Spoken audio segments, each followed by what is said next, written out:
Corporate ప్రపంచంలో మరో లెక్కల మాయాజాలం బయటకొచ్చింది. పేపర్పై కనిపించేది ఒకటి, అసలు మరొకటి ఉంటుంది. లేని దాన్ని చూపించి హైప్ క్రియేట్ చేసే కేసులు దేశంలో పెరుగుతున్నాయి. వాటిని చూసి ఆహా ఊహో అనుకుని ఆ కంపెనీల స్టాక్స్ పై పెట్టుబడి పెట్టే వారి సంఖ్య కూడా పెరుగుతుంది. ఏదో ఒక రోజు బుడగ బద్దలై తలకిందులయ్యే పరిస్థితి. ఇప్పుడు రాజేష్ ఎక్స్పోర్ట్స్ సంస్థపై సెబీ మధ్యంతర రిపోర్ట్ పెను సంచలనంగానే మారింది. ఇంతకీ రాజేష్ ఎక్స్పోర్ట్స్ ఏం చేసింది? లెక్కల్లో గోల్మాల్ ఎలా బయటకొచ్చింది?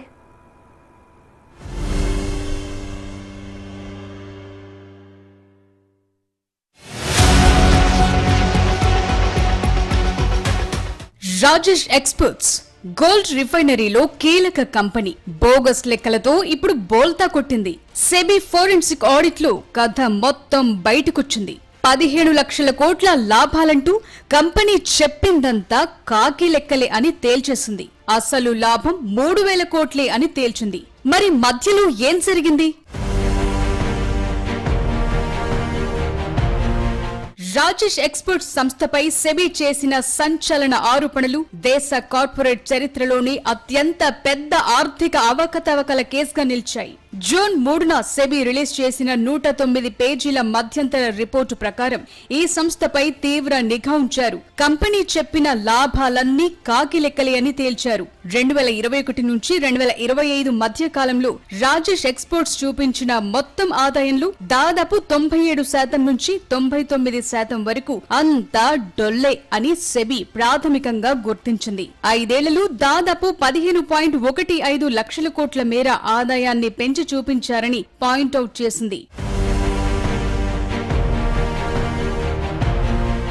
రాజేష్ ఎక్స్పోర్ట్స్ కు స్విట్జర్లాండ్ లో వాల్కాంబీ అనే ప్రముఖ గోల్డ్ రిఫైనరీ సబ్సిడరీ సంస్థ ఉంది. వాల్కాంబీ అసలు ఆడిట్ లెక్కల్లో వార్షిక ఆదాయం కేవలం కొన్ని వందల కోట్లుగా ఉంటే రాజేష్ ఎక్స్పోర్ట్స్ గ్రూప్ లెక్కల్లో మాత్రం దాని ఆదాయాన్ని లక్షల కోట్లుగా చూపించారు. ఒకే ప్రమోటర్ గ్రూప్ కు చెందిన అనుబంధ సంస్థల మధ్య నిధులు, వస్తువులను సర్కిల్ గా తిప్పుతూ అసలు ఎలాంటి అమ్మకాలు జరగకపోయినా పెద్ద ఎత్తున వ్యాపారం జరిగినట్లు బిల్లులు సృష్టించారని సెబీ పేర్కొంది. కేపీఎంజీఎస్ఏ చేసిన ఆడిట్ లో కేవలం ప్రాసెసింగ్ ఛార్జీలు, వాల్యూ అడిషన్ ఆదాయంగా ఆ సంస్థ చూపించింది. ఉదాహరణకు 2023లో వాల్కాంబీ స్టాండర్డ్ లోన్ ఆదాయం 543 కోట్లుగా ఉండగా రాజేష్ ఎక్స్పోర్ట్స్ దాని ఇంటర్మీడియట్ హోల్డింగ్ కంపెనీ అయిన గ్లోబల్ గోల్డ్ రిఫైనరీస్ ఆదాయాలు వరుసగా 2.93 లక్షల కోట్లు, 2.81 లక్షల కోట్లుగా రిపోర్టు చేసింది. అంటే చెప్పిన ఆదాయాల్లో 0.5% కంటే తక్కువగా మాత్రమే వాల్కాంబీ స్టాండ్ లోన్ ఇన్కమ్ ఉంది. ఎలాంటి స్వతంత్ర నిర్వహణ కార్యకలాపాలు లేని ఒక హోల్డింగ్ కంపెనీ తన అనుబంధ కంపెనీ ద్వారా ప్రాసెసింగ్ ఫీజును ఆదాయంగా పొందే కంపెనీ నుంచి లక్షల కోట్ల రూపాయల్లో ఇన్కమ్ ఎలా పొందిందని సెబీ క్వశ్చన్ చేసింది.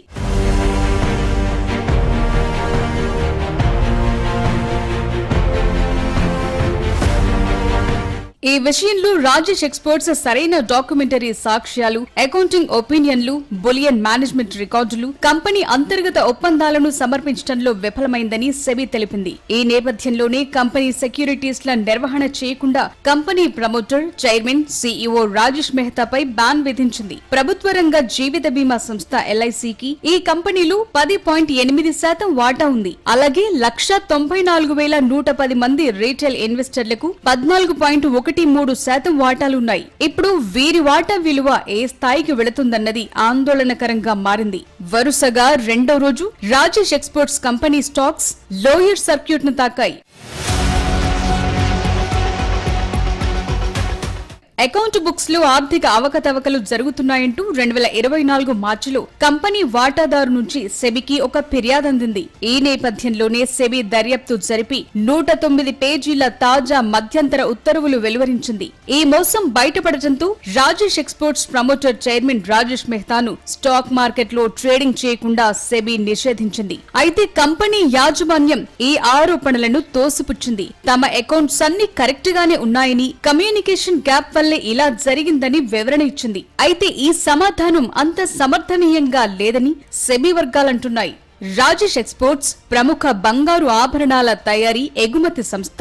గత కొంతకాలంగా ఈ కంపెనీ తీవ్రమైన ఆరోపణలు, వివాదాలు, షేర్ మార్కెట్ పతనంతో వార్తల్లో నిలిచింది. రాజేష్ ఎక్స్పోర్ట్స్ ప్రపంచంలోనే అతిపెద్ద గోల్డ్ రిఫైనరీ కంపెనీలో ఒకటి. దీన్ని 1989లో రాజేష్ మెహతా ఆయన సోదరుడు ప్రశాంత్ మెహతా స్థాపించారు. ఈ కంపెనీ ముడి బంగారాన్ని దిగుమతి చేసుకోవటం, దాన్ని శుద్ధి చేయటం, ఆభరణాలుగా మార్చటం, వాటిని హోల్సేల్ ఎగుమతి చేయటం వంటి పనులు చేస్తారు.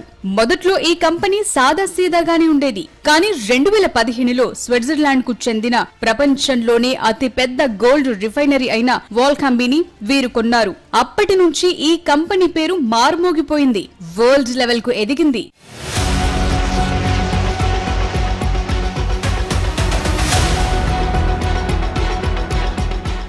కర్ణాటకలో వీరికి శుభ్ జ్యువెలర్స్ పేరుతో రిటైల్ షోరూంలు కూడా ఉన్నాయి. ఒకానొక టైంలో ఫార్చ్యూన్ గ్లోబల్ 500 జాబితాలో చోటు సంపాదించిన అతి కొద్ది భారతీయ కంపెనీల్లో ఇది ఒకటి. రాజేష్ ఎక్స్పోర్ట్స్ పై ఇప్పుడు సెబీ ఇచ్చింది మధ్యంతర రిపోర్టే. లేని లాభాలను పెంచి చూపారని సెబీ చెప్పటానికి కొన్ని కారణాలున్నాయి. లెక్కలడిగినా ఇవ్వలేదు, ఆడిట్ సైట్ లో యాక్సెస్ ఇవ్వలేదు, పైగా కంపెనీ తప్పుడు లెక్కలు చూపిస్తోందనే అనుమానాలకు ప్రధాన కారణం వారి ఆడిటర్ల రాజీనామా. అడిగిన ఆర్థిక వివరాలను, బిల్లులను కంపెనీ సరిగ్గా అందించకపోవడంతో ఆడిటర్లు తప్పుకున్నారు. కంపెనీ తన వాస్తవ లాభాలు, నష్టాల వివరాలను దాచిపెడుతోందని మార్కెట్ వర్గాలు భావించాయి. అన్నట్లుగానే సెబీ ప్రాథమికంగా ఇదే తేల్చింది.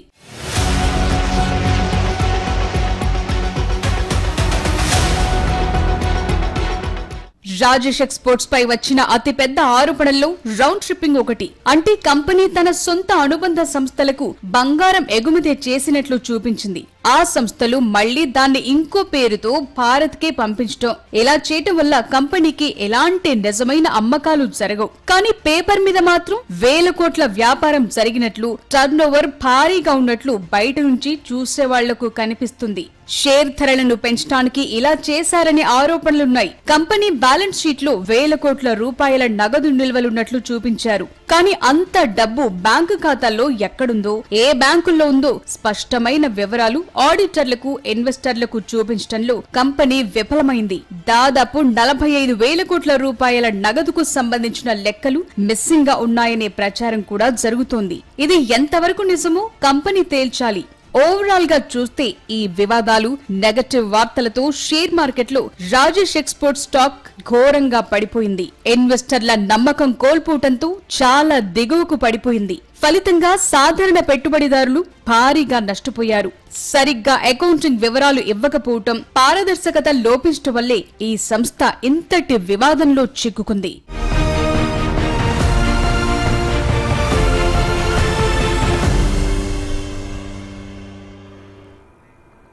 భారత కార్పొరేట్ చరిత్రలో రాజేష్ ఎక్స్పోర్ట్స్ లాంటి అకౌంటింగ్ మాయాజాలాలు గతంలో చాలానే కనిపించాయి. నిధుల మళ్లింపు, షెల్ కంపెనీల ద్వారా బ్యాంకులు ఇన్వెస్టర్లను ముంచిన అతిపెద్ద కార్పొరేట్ మోసాలెన్నో జరిగాయి. ఈ రాజేష్ ఎక్స్పోర్ట్ కంపెనీ 2022లో తెలంగాణలోనూ AMOLD డిస్ప్లే తయారు చేస్తామని ఒప్పందం చేసుకుని అడ్రస్ లేకుండా పోయింది.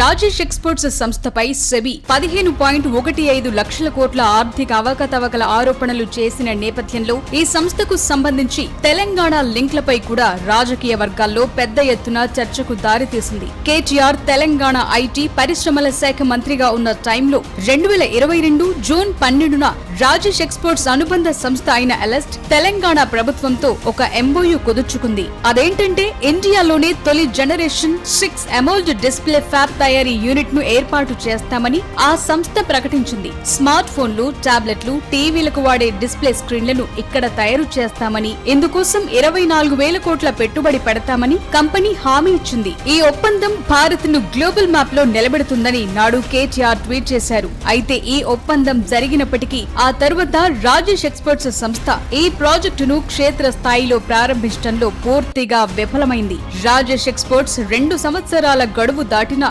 ఎలాంటి పనులు ప్రారంభించకపోవడంతో ప్రభుత్వం పంపిన నోటీసులకు స్పందించకపోవడంతో ఆ ఒప్పందం రద్దయింది. కంపెనీతో అప్పట్లో బీఆర్ఎస్ ప్రభుత్వం కనీస బ్యాక్గ్రౌండ్ వెరిఫికేషన్ చేయకుండా ఎలా ఒప్పందం చేసుకుందన్న ప్రశ్నల్ని ఇప్పుడు వారి ప్రత్యర్థులు వినిపిస్తున్నారు. అయితే దేశంలోనే అతిపెద్ద ప్రభుత్వ బీమా సంస్థ అయిన ఎల్ఐసికి కూడా ఈ కంపెనీలో 10.80 వాటా ఉందన్న విషయాన్ని ప్రస్తావించారు.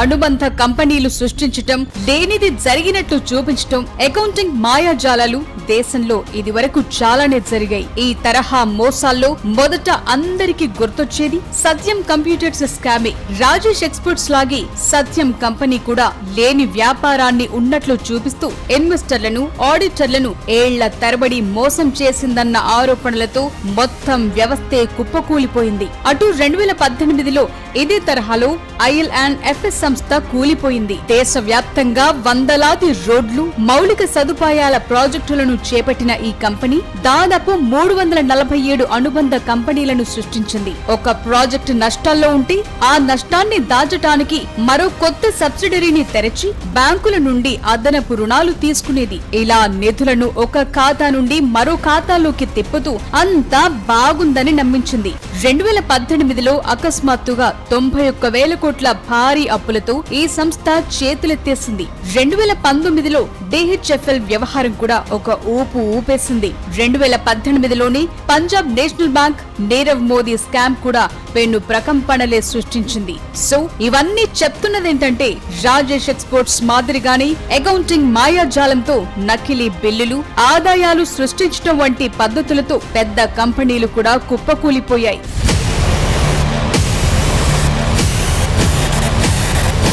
అమెరికాలో 2001లో ఎన్రాన్ కంపెనీ భవిష్యత్తులో రాబోయే లాభాలను ఈ రోజే వచ్చినట్లు చూపింది. 2020లో Germany company wire card scam కూడా ఇలాంటిదే.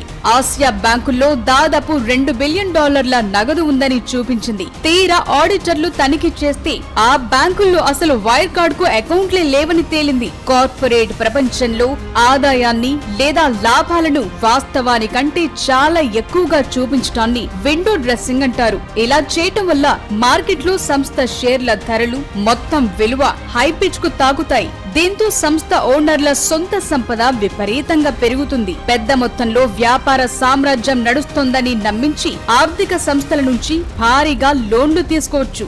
దేశీయ, అంతర్జాతీయ పెద్ద పెట్టుబడిదారులను ఆకర్షించి వేల కోట్ల నిధులు సులభంగా రాబట్టడానికి ఈ తప్పుడు లెక్కలు వర్కౌట్ అవుతాయన్నమాట. అందుకే కొన్నిసార్లు కాగితాల మీదే కృత్రిమ ట్రాన్సాక్షన్లు సృష్టించి సంస్థ నిధులను సొంత ఖాతాల్లోకి తరలించడానికి ఈ మార్గాన్ని ఎంచుకుంటారు. విదేశీ సంస్థల ద్వారా నిధులు మళ్లిస్తారు. పైకి ఇవన్నీ లాభాలుగా కనిపించినా నిజాలు బయటపడినప్పుడు ఇన్వెస్టర్లు రోడ్డున పడతారు.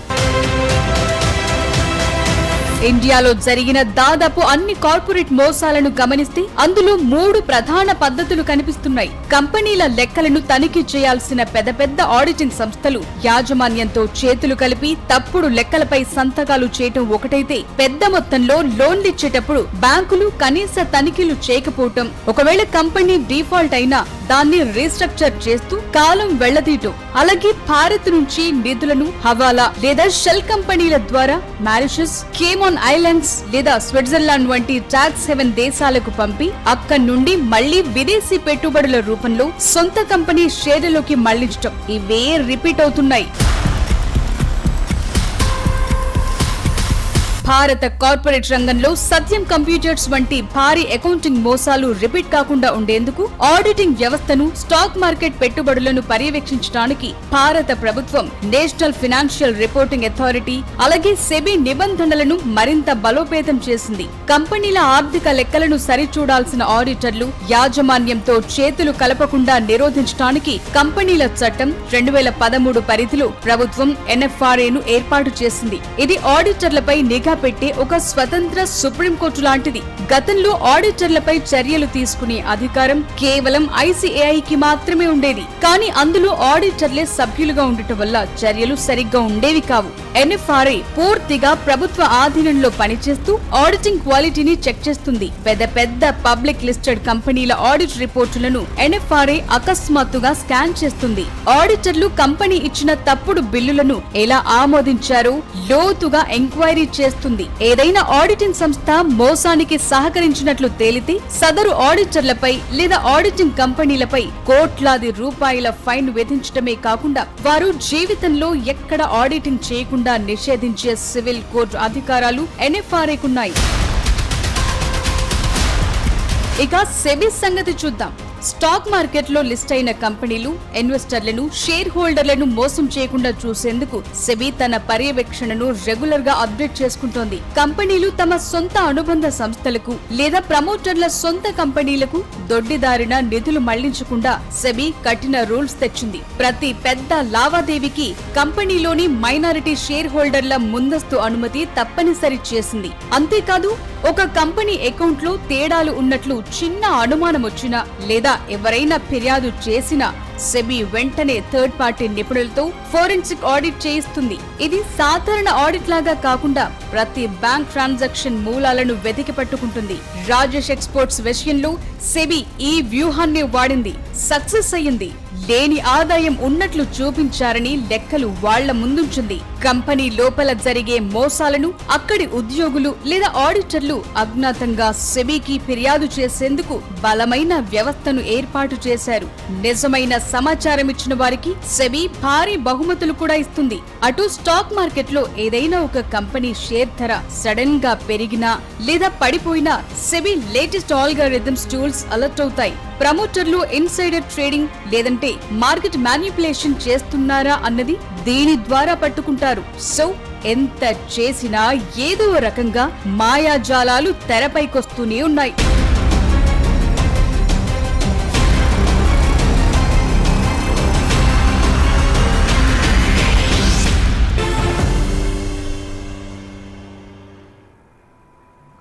రాజేష్ ఎక్స్పోర్ట్స్ భాగోతం ఇప్పుడు కేంద్ర ప్రభుత్వ రంగ సంస్థలకు ఇన్వెస్ట్మెంట్ అడ్వైజర్లు చెప్పే వ్యవహారాలకు పెద్ద గుణపాఠం. ఆఖరికి ఎల్ఐసి కూడా ఈ వ్యవహారంలో బాధిత కంపెనీగా మారిపోయింది. ఇక ఈ కంపెనీ స్టాక్స్ అద్భుతంగా ఉన్నాయి, కంపెనీ లాభాలు భలే ఉన్నాయని ఇన్వెస్ట్మెంట్ అడ్వైజర్లు చెప్పిన మాటలు నమ్మి స్టాక్స్ కొన్న చిన్న చితకా ఇన్వెస్టర్ల పని కూడా ఖేల్ ఖతం అన్నట్లుగా తయారైపోయింది. మరి ఈ మాయాజాలాన్ని ఎవరు కనిపెట్టాలి? దొరక్కపోతే పరిస్థితి ఏంటి?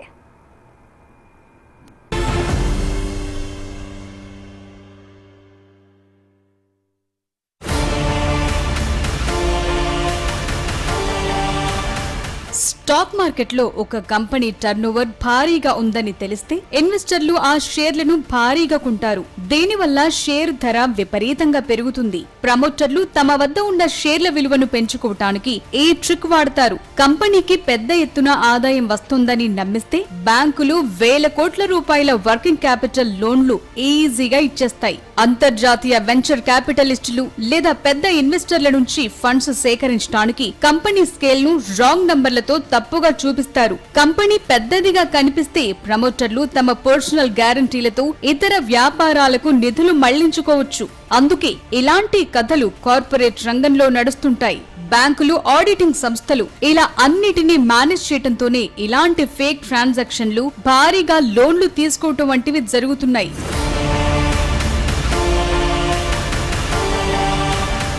సో ఈ రాజేష్ ఎక్స్పోర్ట్స్ వ్యవహారంతో వాటి స్టాక్స్ పడిపోతున్నాయి. వీటిని నమ్మి స్టాక్స్ కొన్న వాళ్ల పరిస్థితి దారుణంగా తయారైంది. అంతెందుకు ప్రభుత్వ రంగ సంస్థ ఎల్ఐసికి కూడా 10% వాటా ఉంది ఈ కంపెనీలో. అందుకే ఇలాంటివి రిపీట్ కావద్దనుకున్నా, జాగ్రత్తగా ఉండాలనుకున్నా మార్కెట్ లో పరిస్థితులను స్టడీ చేయాల్సి ఉంటుంది. ఇన్వెస్ట్మెంట్ అడ్వైజర్లు చెప్పే మాటలను కూడా బ్లైండ్ గా నమ్మే పరిస్థితి లేకుండా పోతోంది.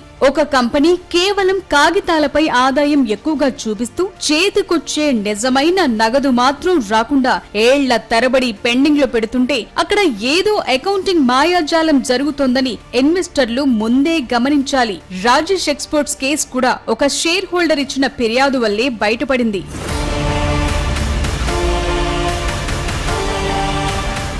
సాధారణంగా తప్పు చేసిన వాళ్ళు ఏదో ఒక చోట చిన్న ఆధారమైనా వదిలేస్తారు. ఫండ్ ట్రయల్ ప్రక్రియలో ఆడిటర్లు ఆ చిన్న ఆధారాన్ని పట్టుకుని వేల కోట్ల రూపాయల స్కామ్ ని క్లోజ్ చేస్తారు.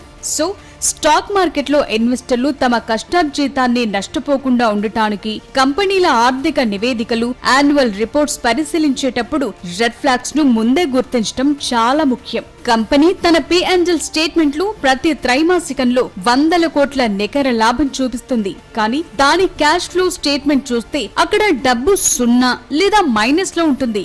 లాభాలను కేవలం కాగితాలపై సృష్టించొచ్చు, కానీ బ్యాంకు ఖాతాలోకొచ్చే నిజమైన నగదును ఫేక్ గా చూపించడం కష్టం. ఆపరేటింగ్ క్యాష్ ఫ్లో లేని కంపెనీలకు దూరంగా ఉండాలి. మరో పాయింట్, కంపెనీ ప్రోడక్ట్స్ అమ్మేసి భారీగా ఆదాయం వచ్చినట్లు చూపిస్తుంది, కానీ ఆ వస్తువులు కొన్న కస్టమర్ల నుండి రావాల్సిన డబ్బు బ్యాలెన్స్ షీట్ లో ఏళ్ల తరబడి పెండింగ్ లో ఉంటుంది. రాజేష్ ఎక్స్పోర్ట్స్, సత్యం కేసులలో ఇదే జరిగింది. కంపెనీ తన సొంత షెల్ కంపెనీలకు ప్రాజెక్టులు అమ్మినట్లు బిల్లులు సృష్టించి ఆదాయాన్ని పెంచి చూపిస్తుంది, కానీ నిజానికి అక్కడ ఎలాంటి విక్రయం జరగదు, డబ్బు కూడా రాదు.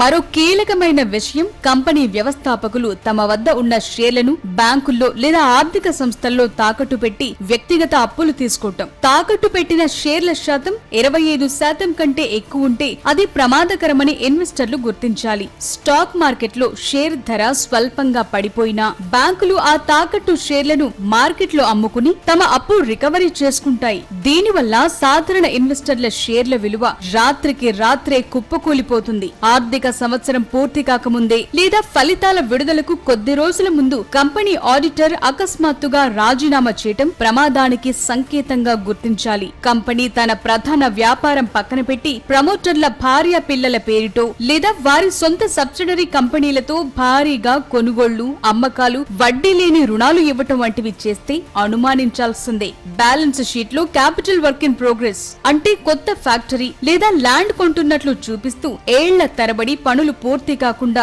నిధులు అక్కడే ఉన్నట్లు చూపించటం, అలాగే ఇతర ఖర్చుల కింద భారీ మొత్తాలను చూపటం వంటివి చేసినా జాగ్రత్త పడాల్సిందే.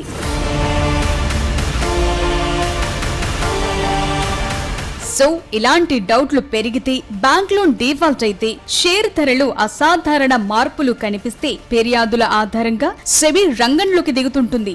రంగంలోకి దిగుతూనే ముందుగా ఏ టైం ఫ్రేమ్ లో మోసం జరిగిందో సెబీ గుర్తిస్తుంది. ఏ అనుబంధ సంస్థల ఖాతాలను పరిశీలించాలో ఒక ప్రణాళిక రెడీ చేస్తారు. 2 స్టెప్లో సేకరించిన ఆధారాలు కోర్టులో చెల్లాలంటే వాటిని చట్టబద్ధమైన పద్ధతిలో సేకరించాలి. అందుకే డిజిటల్ ఫోరెన్సిక్ అంటే కంపెనీ ప్రమోటర్లు, డైరెక్టర్లు, కీ మేనేజ్మెంట్ పర్సనల్ వాడిన కంప్యూటర్ హార్డ్ డిస్కులు, సర్వర్లు, మొబైల్ ఫోన్లు, ఆఫీషియల్ ఈమెయిల్స్ అన్నింటినీ ప్రత్యేక సాఫ్ట్వేర్ల ద్వారా బ్యాకప్ తీసుకుంటారు. డిలీట్ చేసిన డేటాను కూడా రికవర్ చేస్తారు. హైటెక్ డేటా అనలిటిక్స్ టూల్స్ వాడటంతో మొత్తం పాలకు పాలు, నీళ్లకు నీళ్లు తెలిసిపోతుంది. కంపెనీ ఖాతా నుంచి 10 వేర్వేరు నకిలీ కంపెనీల ద్వారా తిరిగి ప్రమోటర్ సొంత అకౌంట్ లోకి డబ్బు ఎలా చేరిందో ట్రాక్ చేస్తారు. ఒకే రోజు ఒకే సిరీస్ లో విడుదలైన వేల కొద్దీ బిల్లులను గుర్తిస్తారు. సదరు వెండర్స్ జీఎస్టీ నంబర్లు చెక్ చేసి అవి కేవలం కాగితాలపై ఉన్న షెల్ కంపెనీలేనని నిరూపిస్తారు.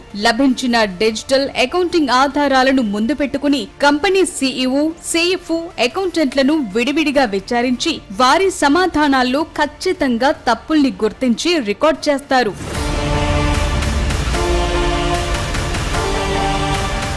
వేల కోట్ల లావాదేవీలను మనుషులు మాన్యువల్ గా చెక్ చేయటం అసాధ్యం. అందుకే forensic teams hitech IT tools వాడతాయి. శని, ఆదివారాలు జరిగిన లావాదేవీలు, అర్ధరాత్రి జరిగిన ఆన్లైన్ ట్రాన్స్ఫర్లు, రౌండ్ ఫిగర్ మొత్తాలు వంటి అనుమానాస్పద నమూనాలను ఈ సాఫ్ట్వేర్లు సెకండ్లలో గుర్తిస్తాయి.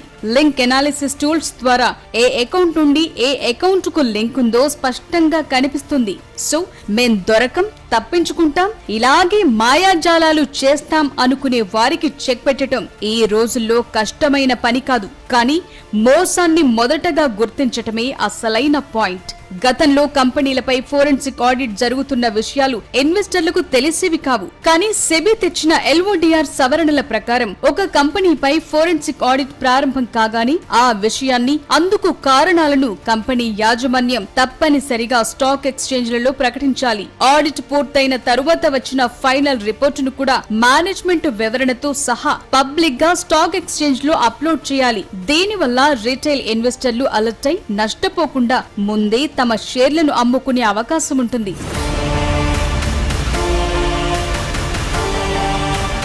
కంపెనీ ఏదైనా మాయాజాలం చేసినట్లు రుజువైతే సెబీ సాధారణ జరిమానాలతో వదిలిపెట్టదు. ప్రమోటర్ల వ్యక్తిగత బ్యాంక్ అకౌంట్లను, ఆస్తులను సీజ్ చేస్తుంది. వారిని స్టాక్ మార్కెట్లో ట్రేడింగ్ చేయకుండా జీవితకాలం లేదా కొన్నేళ్ల పాటు నిషేధిస్తుంది.